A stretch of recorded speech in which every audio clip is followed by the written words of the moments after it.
ఉన్నారు. అందుకే నిన్న కూడా నేను ముఖ్యమంత్రి అవుతానే నేనే లెటర్ రాశాను రేవంత్ రెడ్డి గారికి, గౌరవ ముఖ్యమంత్రి గారికి. రెండు రాష్ట్రాల మధ్య కొన్ని సమస్యలు ఉన్నాయి, ఈ సమస్యల్ని పరిష్కారం చేద్దాం, నేను వచ్చి మిమ్మల్ని కలుస్తానని నేనే చొరవ తీసుకున్నాను. దానికి తెలంగాణ ముఖ్యమంత్రి సానుకూలంగా స్పందించారు. అందుకు ఈ సభ ద్వారా కూడా మనస్ఫూర్తిగా ధన్యవాదాలు తెలియజేస్తున్నారు. తెలుగు జాతి ఒకటి, అన్నదమ్ములు విడిపోతాం, విడిపోతే చిన్న చిన్న సమస్యలు వస్తాయి, భావోద్వేగాలు ఉంటాయి, కానీ అది శాశ్వతంగా ఉండకూడదు. ఎప్పుడైనా అన్నదమ్ములు విడిపోయినా బయట వాళ్ళు మన మీదకి వస్తే మన ఇద్దరం ఒకటేనని చెప్పి నిరూపిస్తావునా కాదా అని అడుగుతున్నా. ఆ ఐకమత్యం ఇప్పుడు ఉండాల్సిన అవసరం ఉంది.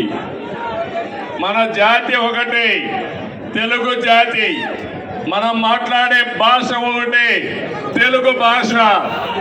భాషను కాపాడుకోవాలి, జాతి ప్రయోజనాలు పరిరక్షించుకోవాలి, రెండు రాష్ట్రాలు కూడా బాగుపడాలి, ముందుకెళ్ళాలి. అదే తెలుగుదేశం పార్టీ ధ్యేయం కూడా, అవునా కాదా మీరే ఆలోచించుకోవాల్సిన అవసరం ఉంది.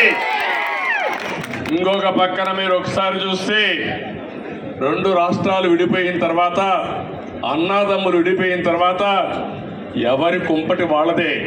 కష్టపడితే సుఖపడతారు, ఎక్కువ సంపాదించుకుంటే ఆనందంగా ఉంటారు. అయితే అదే సమయంలో ఏదైనా కలిసి పనిచేస్తే ఒక న్యూ ఎనర్జీ కూడా వస్తుంది.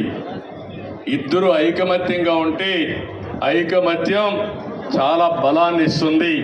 ఒకప్పుడు 42 మంది ఎంపీలు ఉండేవాళ్ళు ఆంధ్ర రాష్ట్రంలో. దగ్గర ఒక 18 మందో 16 మందో రాజ్యసభ మెంబర్లు ఉండేవారు. ఇప్పుడు రెండు రాష్ట్రాలు విడిపోయిన తర్వాత తగ్గిపోయినాయి. కానీ ఏ సమస్య వచ్చినా నేను ఒకటే చెప్తున్నాను, నాకు ఆంధ్రప్రదేశ్ అని తెలంగాణని కాకుండా రెండు రాష్ట్రాల ప్రయోజనాలు, తెలుగు జాతి ప్రయోజనాలు కాపాడడానికి ముందరుంటాను. కొంతమంది ఆలోచిస్తున్నారు గొడవలు పెట్టుకుంటే సమస్యల పరిష్కారం అవుతాయని. గొడవలు పెట్టుకుంటే నీళ్లు రావు, సమస్యల పరిష్కారం కావు, అభివృద్ధి జరగదు, దానివల్ల లాభం కంటే ఎక్కువ నష్టం వస్తుంది.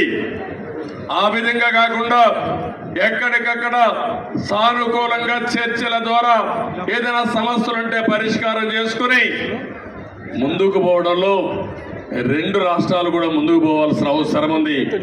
ఇంకొక విషయం కూడా మనం గుర్తుపెట్టుకోవాలి, రెండు రాష్ట్రాల్లో మనోభావాలు ఉన్నాయి. ఒకప్పుడు సమైక్య ఆంధ్రప్రదేశ్ లో కూడా తెలంగాణలో ఒక మనోభావాలు ఉండేటివి, రాయలసీమలో ఇంకొక విధంగా ఆలోచించేవాళ్ళు, ఉత్తరాంధ్ర ప్రజానీకం ఒక విధంగా ఆలోచించేవాళ్ళు. దానికి కారణం ఎక్కడికక్కడ సమస్యలు, అక్కడుండే ప్రత్యేకమైన పరిస్థితులు ఉంటాయి. కానీ ఈ రోజు కూడా సమస్యలు ఉంటాయి, మనోభావాలు ఉంటాయి.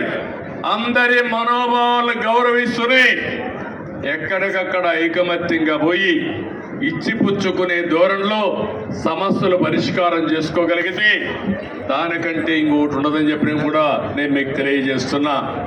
ఇంకొక విషయం కూడా, ఇక్కడ కూడా మీరు చూస్తున్నారు, ఈరోజు ఇక్కడ కాంగ్రెస్ ప్రభుత్వం ఉంది, ఆంధ్రప్రదేశ్ లో ఎన్డీఏ ప్రభుత్వం ఉంది. రెండు ప్రభుత్వాలు ఇవి. అలాంటప్పుడు ఒకరికో ఒక ఆలోచనలు ఉంటాయి, సిద్ధాంతపరంగా కొన్ని ఆలోచనలు ఉంటాయి. కానీ ఏ ఉన్నా తెలుగు జాతి ప్రయోజనాలు వచ్చినప్పుడు మాత్రం అందరం కలిసి పనిచేసుకోవాల్సిన అవసరం ఉందని చెప్పి కూడా నేను మీకు తెలియజేస్తున్నా. ఆ దిశగానే నిన్న చర్చలు జరిగాయి. ఆ చర్చలు చాలా వరకు ముందుకు తీసుకుపోతాయని కూడా నేను ఆశిస్తున్నా. కొంతమంది ఆలోచిస్తున్నారు, ఆ ఆలోచనలు మంచివి కాదు. నేను ఒకటే చెప్తున్నా, ఆ రోజు కూడా ఇన్ని జరిగితే చాలా మంది చాలా విషయాలు మాట్లాడితే నేను చేసిన అభివృద్ధి